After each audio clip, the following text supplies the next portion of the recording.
Thank you so much for joining us for CBN NewsWatch. I'm Ephraim Graham. Ahead today, after 2 years of war, Israel and Hamas agreed to end the fighting in Gaza and free the remaining hostages in a historical deal reached under the leadership of President Donald Trump and his administration. We're going to bring you the reaction from Jerusalem. After the Hamas attacks 2 years ago, the U.S. and other countries saw a global spike in antisemitism, especially on college campuses in America. Wednesday, students at Regent University took a stand honoring the victims of October 7th.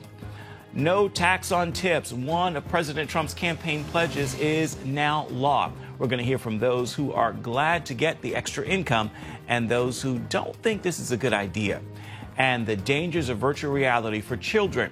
We're going to hear how strangers can interact with children online without parents even knowing it. All those stories and more right now on CBN NewsWatch.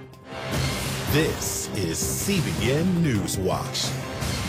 It is Thursday, the 9th of October. We're going to begin this half hour with a historic peace deal in the Middle East. The agreement sets the stage for a post-war Gaza and Middle East. Now, the families of all the hostages wait for their loved ones after more than 700 days in Hamas captivity. CBN Middle East Bureau Chief Chris Mitchell brings us the story. He's reporting now from Jerusalem. Thank you. Thank you very much, everybody. You did it! Some of the hostage families celebrated with President Trump over the phone. Others celebrated in Tel Aviv's Hostage Square. President Trump praised the deal on Fox News with Sean Hannity. So great for Israel, so great for Muslims, for the Arab countries, and so great for this country, for the United States of America, and that we could be involved in, making a deal like this happen, because it was, many years they talked about peace in the Middle East. This is more than Gaza. This is peace in the Middle East. He talked about what's coming. You'll see Gaza being rebuilt. We're forming a council that the Council of Peace, we think it's going to be called, and it's going to be very powerful. And it's going to really, I think to a large extent, it's going to have a lot to do with the whole Gaza situation. People are going to be taken care of. It's going to be a different world. I think really the Middle East came together. Prime Minister Benjamin Netanyahu released this statement. With the approval of the first phase of the plan, all our hostages will be brought home. This is a diplomatic success and a national and moral victory for the state of Israel. From the beginning, I made it clear we will not rest until all our hostages return and all our goals are achieved. Through steadfast resolve, powerful military action, and the great efforts of our great friend and ally, President Trump, we have reached this critical turning point. President Trump is expected to arrive in Israel on Sunday to celebrate the agreement. The hostages are expected to be released on Monday, an achievement Israelis and others worldwide have hoped for and prayed for more than 2 years. And Chris Mitchell joins us now to continue our coverage. So, Chris, where do we go from here? What does the Israeli government see as the next step? Well, apparently, Ephraim, the deal was signed at noon local time here in Israel. And in about an hour or so, the Israeli cabinet's going to meet to approve the deal. Even some of the people that have been opposing it seems they'll support it. And then about a couple of hours, the entire government will meet, the Knesset, to approve the deal. And then within 24 hours, we believe, IDF forces will begin to withdraw from Gaza to what's called the Yellow Line. That's a line that President Trump has set. And then that leaves Israel in control of just more than 50% of Gaza. Then we expect that within 72 hours, the hostages should be back on Israeli soil. And as we said, it looks like President Trump is expected to arrive Sunday, and then he will address the Israeli Knesset. In the meantime, Israel's going to release about 1,700 Palestinian prisoners, 250 of them serving life sentences. So it's expected that by Monday, the first phase of the deal will be completed. How can Israel be sure Hamas will disarm, and how can the peace plan be enforced? Well, it's a great question, Ephraim. This will be the second phase. It begins after the release of all the hostages. Now, Senator Lindsey Graham, he weighed in on this, and he said, as to the second phase, it's imperative that Hamas completely disarms. They must be written out of any future of any Palestinian government, and anything short of that will only get us back to the old ways. So how can this be enforced? There is talk of what's called the International Stabilization Force. That would be made up, we believe, of many Sunni nations, maybe Saudi Arabia, UAE could be participating in that. Would the IDF play a role in actually disarming Hamas? And how long are they going to remain? And where are they going to be? And are Hamas and Israel on the same page in terms of disarmament? And also another question, is Israel and Egypt on the same page? Egypt reportedly says they won't allow Israel to maintain a permanent presence along the Egyptian border. Israel's insisting it's got to remain. And the Rafah area right along the Egyptian-Gazan border has in the past been the site of a lot of smuggling activity. In fact, that's how Hamas got much of its weaponry for years and years. So that could be a point of dispute going into the second phase. So by releasing the hostages, Chris, is Hamas giving up its leverage?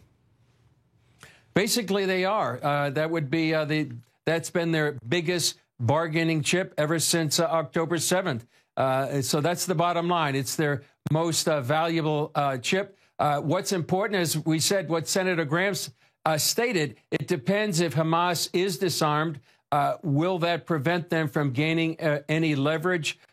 President Trump famously said many years ago when negotiating with the Soviet Union, trust but verify. Apparently, there may be automatic penalties if Hamas doesn't disarm. They have talked in the past about having defensive weapons, giving up their offensive weapons. Presumably, that would be rockets and missiles, but keeping perhaps their firearms, the AK-47s and others, to make sure they can defend themselves. Having said that, we talked about this yesterday, Ephraim, with Gary Lane, that there are some militias right now that are opposing Hamas. So they may need those weapons to fight some of the clans that may try to take over from Hamas.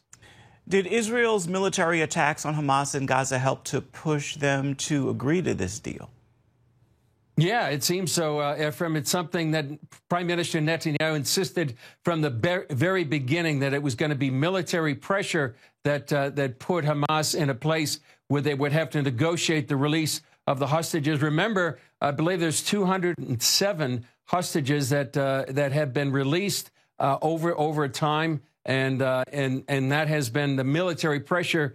The government believes that really pressured Hamas to do that. Right now, the military pressure has nearly decimated Hamas. They control just a small part of Gaza City. And as I said, they're under fire from other militias. So, but on the other hand, it's not a total defeat for Hamas, but it's pretty close. Chris, Israel launched a missile strike on Hamas in Qatar about a month ago today. How important was that strike in pushing the ceasefire negotiations ahead? Well, at the time, Ephraim, it really seemed to threaten the negotiations that were going on, Qatar being one of the main negotiators and housing many of those Hamas leaders. But it seemed like President Trump was able to use a crisis to his advantage, came up with a 20-point plan, and was able to get the two parties together to go ahead and make a deal. And I just add, it's still important to pray, Ephraim. Many people believe that the deal won't be complete until all the hostages are on Israeli soil. Indeed. All right. CBN News Middle East Bureau Chief Chris Mitchell, thank you for your insight. Look forward to checking back in with you tomorrow. Well, there's been a sharp increase in anti-Semitism here at home and around the world since the October 7th attack on Israel. Some of the most vitriolic expressions seen in anti-Israel protests are on U.S. college campuses. Well, yesterday, students and faculty at Regent University honored the victims of October 7th in an event meant to show the Jewish people that they will never stand alone. CBN's Brody Carter has this story.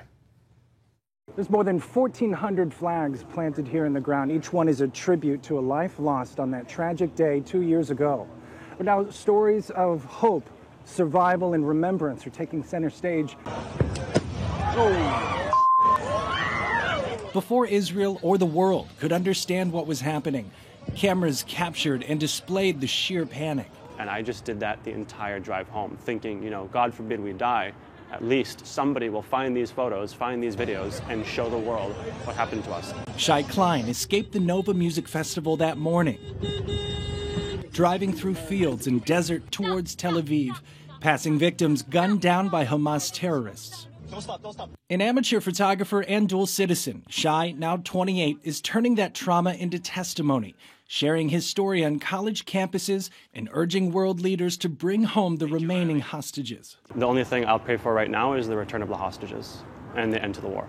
That same feeling, shared by Regent University's Israel Institute, led to a moment of commemoration, flag planting, and education. From honoring the fallen to uplifting biblical truth, speakers heeded calls to stand against anti-Semitism. Among those, former Virginia Governor Bob McDonnell, now a Regent professor. This is not just some article from history, that this is still part of the ongoing 3,500-year-old struggle that's taken place in the land. Former Congresswoman Michelle Bachmann, Dean of Regent's School of Government, spoke of this as a spiritual battle. We want people to know, the Jewish people to know, and the state of Israel to know that we stand with them.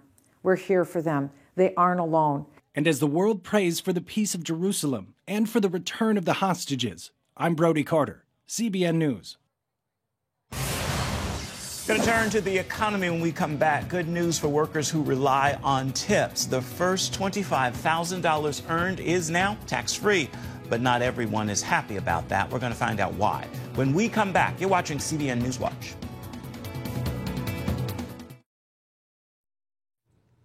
President Trump's big, beautiful bill included tax relief for workers who rely on tips. Servers and bartenders are cheering the change, but critics warn of a hidden cost and a potential explosion of tip culture.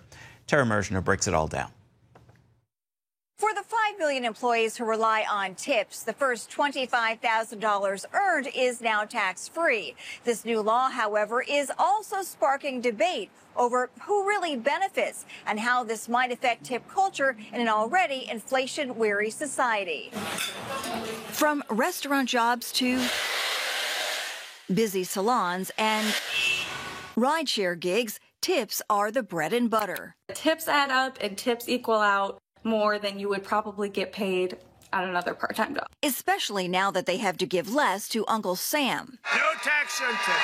The idea gained traction on the 2024 campaign trail. After then, candidate Donald Trump spoke with a Nevada waitress about how a drop in tourism and less consumer spending had taken a toll. And she looked at me, she said, "Sir, there should be no tax on tips." For decades, that income has been fully taxable, often eating into workers' slim margins. That changed in July when Republican lawmakers folded the measure into President Trump's big, beautiful bill, which passed along party lines.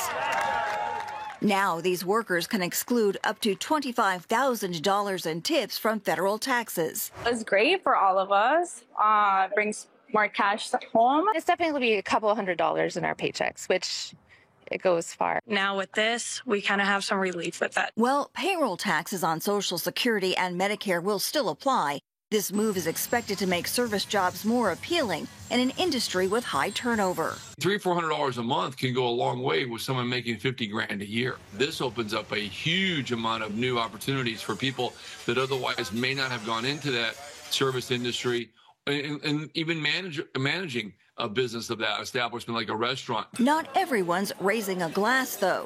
Democrats argue it gives workers an advantage over other low-income groups. A lot of people are making those low salaries who don't receive tips, like people in retail. The cap on that is $25,000, while you're jacking up taxes on people who make less than $50,000. There's also concern this tax break sidesteps the issue of fair wages.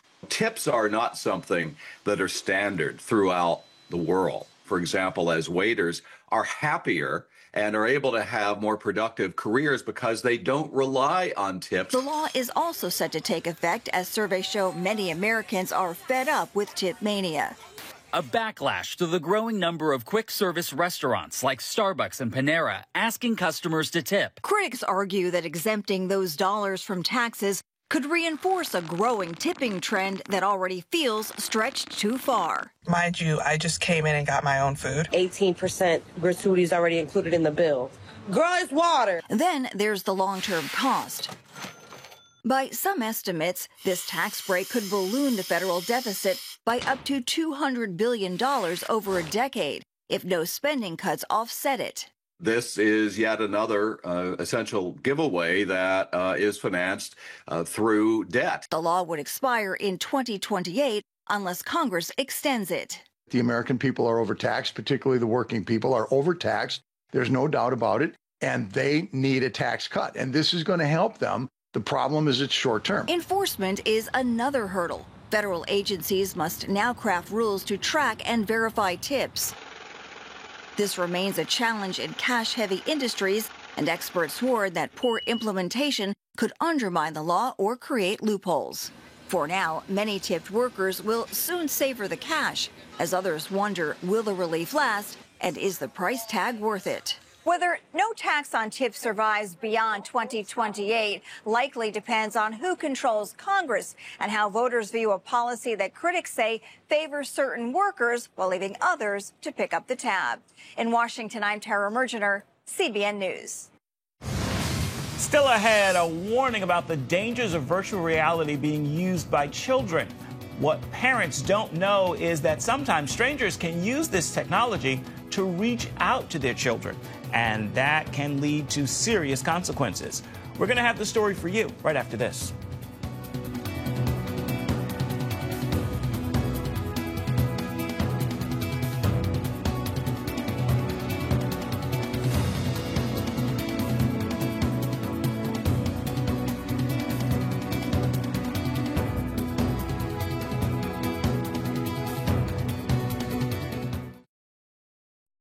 We have a new warning to share at this hour. Virtual reality headsets and their potential dangers to children who wear them.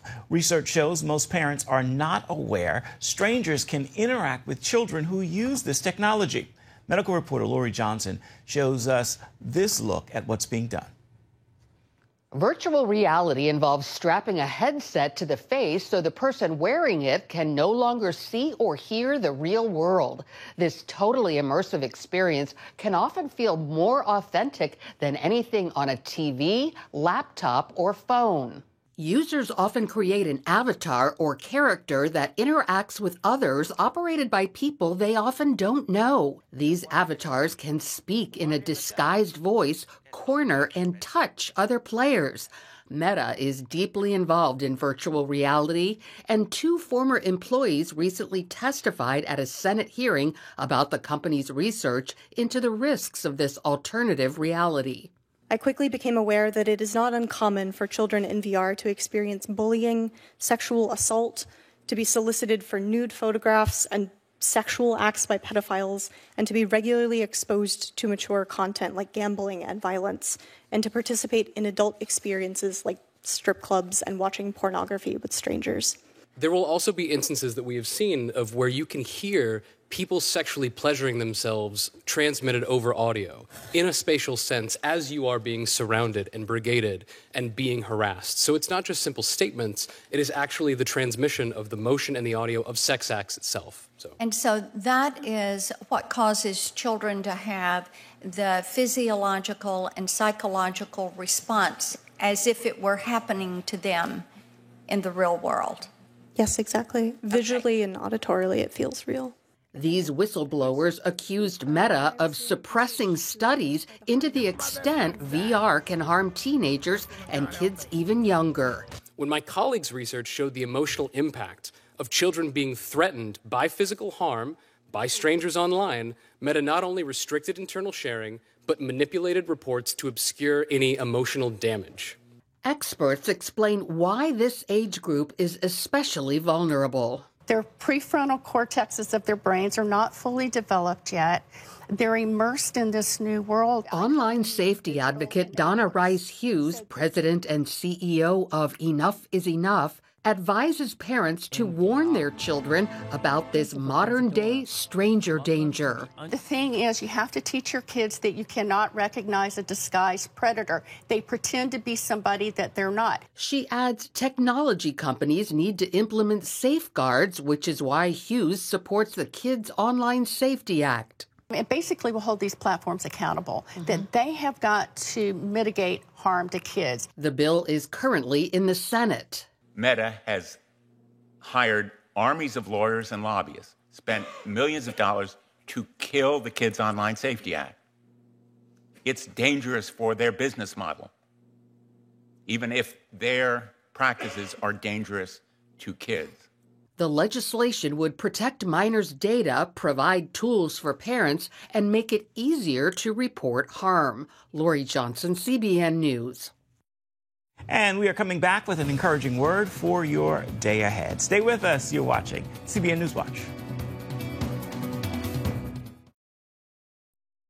And welcome back to CBN NewsWatch. Time now for your Thankful Thursday. I invite you to join me in this prayer of gratitude. God, thank you for helping me die daily, die to my will, die to my desires, die to doubt. In dying to me, I come alive in you. And to that prayer, may we all say amen and walk in gratitude, making every moment of this day a thankful Thursday indeed. Well, that will do it for this edition of CBN NewsWatch. Remember, you can find more of our news programs on the CBN News channel. You can find them there as well as online at cbnnews.com at any time. We'd love to know what you think about the stories you've seen here today. You can email us, newswatch@cbn.com. We'll see you back here same time tomorrow. Goodbye. God bless. Thank you for watching.